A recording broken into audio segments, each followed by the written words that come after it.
KPBS On Demand is supported by Splatero, helping homeowners pay for home improvements by offering streamlined access to your home's equity with no additional monthly payments or new debt. Splatero provides a lump sum payment in exchange for a share of your home's future value. Pre-qualification available at splatero.com.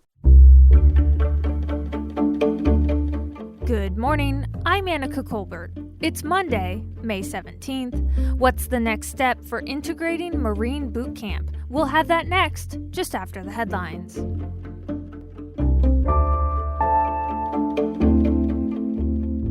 San Diego County public health officials have reported 108 new COVID-19 cases and 5 deaths. Latest numbers show about 63% of San Diegans are fully vaccinated. Meanwhile, the Sweetwater Union High School District says it will have vaccines available this week to all staff and all students 12 and older. Those students will need parental consent and either an ID or an accompanying parent or guardian to confirm their age and identity.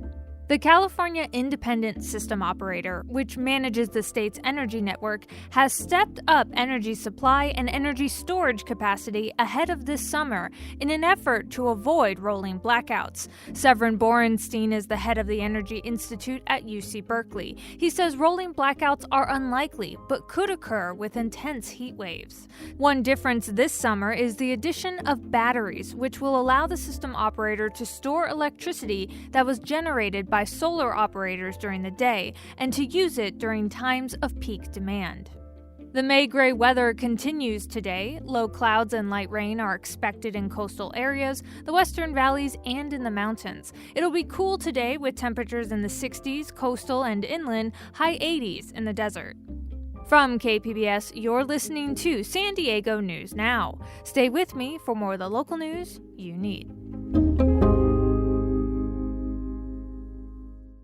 KPBS On Demand is supported by UC San Diego's Art Power, presenting cellist Joshua Roman, performing from his album Immunity, alongside music by J.S. Bach and more. Sunday, June 22nd at UC San Diego's Epstein Family Amphitheater. Reserve your tickets at artpower.ucsd.edu.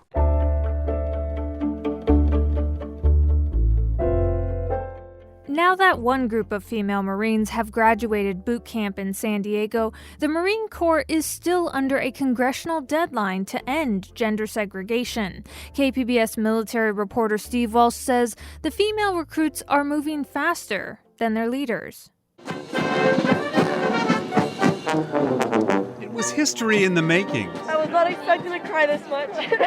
19-year-old Emily Zamudia of Madera, California is part of the first female platoon to graduate Marine boot camp in San Diego. The female platoon had the top scores in physical fitness and combat fitness over the 5 male platoons in their company. But I'm just one step closer just to becoming a better Marine, a better leader. This is just step one. Female Marines call themselves the fewer, the prouder. And even fewer of them are in the infantry. I love challenges, and finding out that infantry is even a bigger challenge, I was like, give it to me. I want it. Zamudio says the women felt accepted by their fellow male recruits in San Diego. She will soon be headed to an even more male-dominated environment. All the more reason, she says, to integrate Marines before they graduate out of boot camp. I think getting us exposed as much as possible with each other would be beneficial. Putting females in San Diego is a good start as well, because the males that train here on the West Coast don't have any exposures to working with females. In 2020, Congresswoman Jackie Spear of California put a provision in the defense bill requiring the Marines to integrate East Coast boot camp at Parris Island, South Carolina by 2025 and integrate San Diego by 2028. I think that the new younger generation gets it. They have no problem with it. It's the baby boomers that are still stuck in this mindset that is, frankly, 50 to 75 years old. Spear says that means ending the separate female platoons the way the other services did years ago. Execute! Lethal! Execute! The Marines continue to push back. Their leaders talk about having a secret sauce for building Marines. Traditions built up over time. Traditions that have also kept women from overseeing platoons of male recruits. Since before I joined the Marine Corps, I wanted to be a drill instructor. Sergeant Nakia Kaufman was told she would never be a drill instructor in all-male San Diego. Then last fall, the Corps decided to experiment with having a platoon of women train on the West Coast. Kaufman and 2 other women were quickly sent to drill instructor school. Their only option before the women arrived was to oversee a male platoon. This is all normal to me. Like, I was a part of sports all my life, track and basketball, and that was men and women's. I have 5 brothers, so nothing new to me, sir. I didn't treat them any differently, and they didn't treat me any differently. I think from my perspective, the biggest lesson we learned is it can absolutely be done. Colonel Matthew Palma is in charge of training in San Diego. He made only minor adjustments for this first class of women. The standards are the same as they would be for the men. Still, the Marines are drawing the line at ending gender segregation entirely. There's something about our indoctrination process that is unique to us. I do think that it's the value of that squad bay, keeping it the way it is going to be our position. Keeping the squad bay the way it is means female-only platoons, and despite the success of this recent class, female recruits are again on hold in San Diego. The law still says the Marine Corps must fully integrate by 2028, but senior drill instructor Amber Starosik doesn't want to wait that long. This isn't breaking away from tradition. It's introducing something to the tradition. It's allowing us to be part of that, which ultimately could have been done a long time ago. The Marines have asked the University of Pittsburgh to study how to integrate boot camp. The Marines hired the same university to study whether to allow women in combat before the Defense Secretary ordered the Marines in 2015 to fall in line with the other services. And that was KPBS military reporter Steve Walsh. This story was produced by the American Homefront Project, a public media collaboration that reports on American military life and veterans. Funding comes from the Corporation for Public Broadcasting. Coming up, the Navy wants to build high-rise apartments in the Midway district. The CDC says people who are vaccinated can go mask-free, and transitional kindergarten for all 4-year-olds in California. We'll have all of that next, just after the break.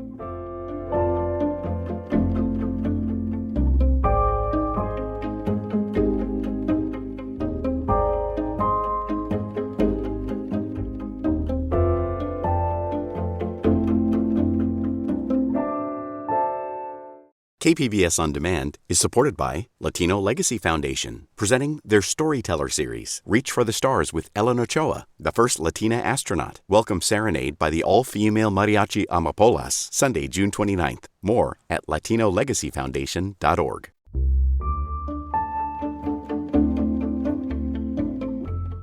The Navy is looking to build some 10,000 apartments on its 70-acre facility in San Diego's Midway district. KPBS Metro reporter Andrew Bowen says the project would also include a new transit center. The Navy has been considering redeveloping this land for several years. Friday, it announced its preferred option, a row of high-rise buildings with dense housing, office space, and hotels.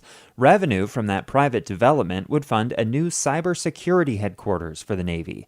And the Regional Transportation Agency, SANDAG, would be able to fulfill its goal of building a San Diego Grand Central with a rail connection to the airport. This is an incredible opportunity for the Navy and the community to work together to not only provide SANDAG the modernized state-of-the-art facility that it needs, but also do something positive for the city of San Diego. A draft environmental study also released Friday estimates the project would cause more congestion in the area. But Colin Parent of the nonprofit Circulate San Diego says the site's proximity to public transit and downtown still make it a better place for new housing than more suburban sprawl. We can and should look to using public transit, active transportation as a way to limit the number of car trips and reduce the number of car trips in big projects like this, and that's something that that's part of what's the plan. But we should take a closer look to see how we can do more of that. The public has 60 days to comment on the Navy's proposal, which does not need approval from the city of San Diego. 2 virtual town halls are planned for next month. And that was KPBS Metro reporter Andrew Bowen.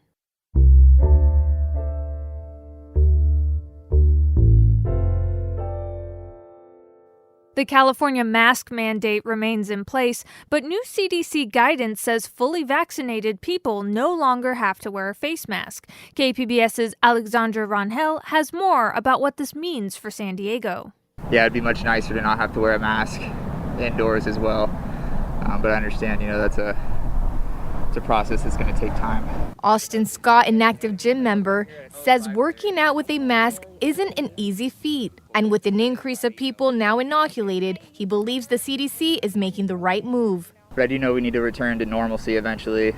So yeah, definitely support taking the mask off. The CDC says fully vaccinated people can ditch the mask and resume all indoor and outdoor activities. They also say social distancing isn't needed for the fully vaccinated. The new guidance conflicts with California's state mandate.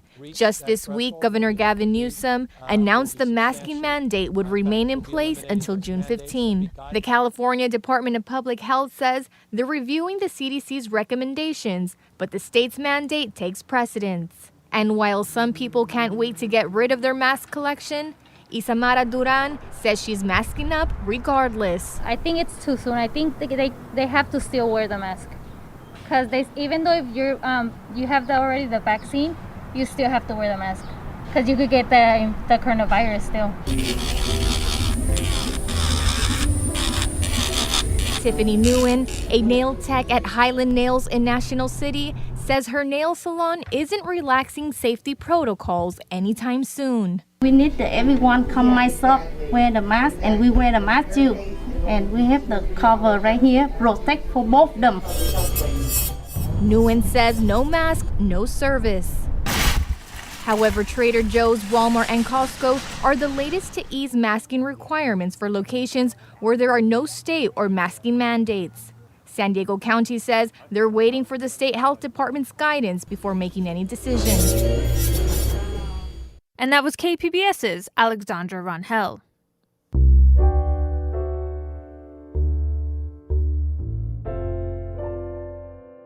Every 4-year-old in the state would get access to transitional kindergarten under a major education spending plan announced by Governor Gavin Newsom last week.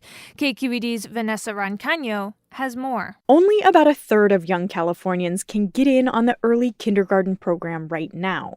Newsom's plan would make the extra year of learning universal by the 2024 school year. Patricia Lozano is the executive director of Early Edge California, a nonprofit that advocates for early learning.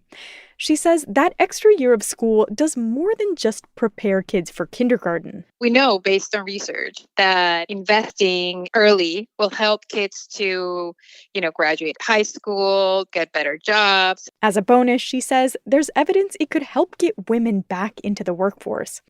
The governor's plan would also put more money toward after-school and summer school programs in districts that serve lots of high-need students, and start $500 college savings accounts for some low-income students.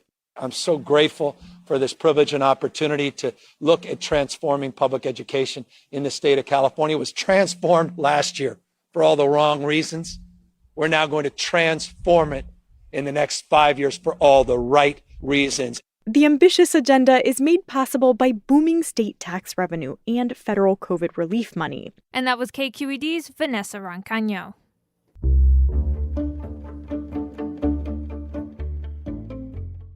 And that's it for the podcast today. Be sure to catch KPBS Midday Edition at noon on KPBS Radio, or check out the Midday Edition podcast. You can also watch KPBS Evening Edition at 5 o'clock on KPBS Television. And as always, you can find more San Diego news online at kpbs.org. I'm Annika Colbert. Thanks for listening, and have a great day.